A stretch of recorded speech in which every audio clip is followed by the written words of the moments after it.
Fréquence Plus, en direct de la plus grande ferme de France. Le Salon de l'Agriculture, Christian Debiol, en direct. Allez, on ne peut pas parler de Salon de l'Agriculture sans parler de fromage et sans parler notamment de comté. Alors là, je suis au cœur du stand de la filière. On est dans le hall 1, mais que fait la filière dans le stand du hall 1, la fruitière? Alors, la fruitière a retrouvé un emplacement total et complet au milieu des vaches, des filles, des producteurs, avec ce public qui découvre aussi les vaches et ce qui découle des vaches, le comté, le morbier, le bleu jack, les AOP, le Mont d'Or, pour pas l'oublier. On pense à tous, puisque les mêmes vaches donnent le lait pour faire ces 4 AOP.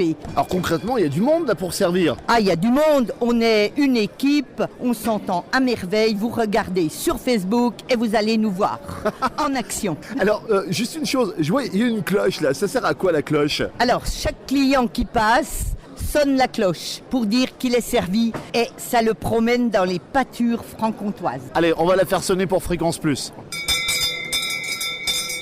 Question, c'est une grosse logistique. Je vois arriver ce matin des meules ici. Alors comment on fait pour fournir un tel stand en fromage?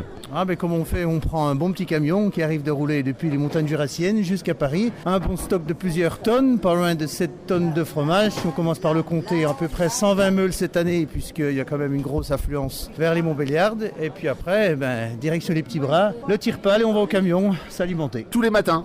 Tous les matins, c'est le travail quotidien, le protocole. On va dérouler dans les allées avec une bonne petite promotion en même temps quand on croise les gens jusqu'au camion et on ramène à peu près 10 meules. Alors comment on sélectionne ces meules de comté? On va dire qu'elles sont sélectionnées en fonction surtout de la diversité, c'est ce qu'on veut proposer chaque année, c'est pour ça qu'il y a une rotation au point de vue des fruitières, au point de vue des affineurs. Cette année, vous retrouvez les vaches, les filles, elles sont juste à côté de vous. On est à 4 mètres de nous, là il y a des Montbéliardes. On pourrait presque les traire à bout de bras, tout à fait. Là, ça fait plaisir. Gros changement de décor effectivement, après 15-20 ans passés dans le bâtiment des régions, on se retrouve enfin vers les éleveurs et vers les Montbéliardes, vraiment au cœur du massif, ce qui nous donne beaucoup de sens et c'est vrai que c'est assez émouvant, il y a toujours un échange avec les cloches, avec les sons, avec les voix, avec elles durant la journée, quand elles défilent dans les allées juste devant nous, c'est vrai que ça fait plaisir.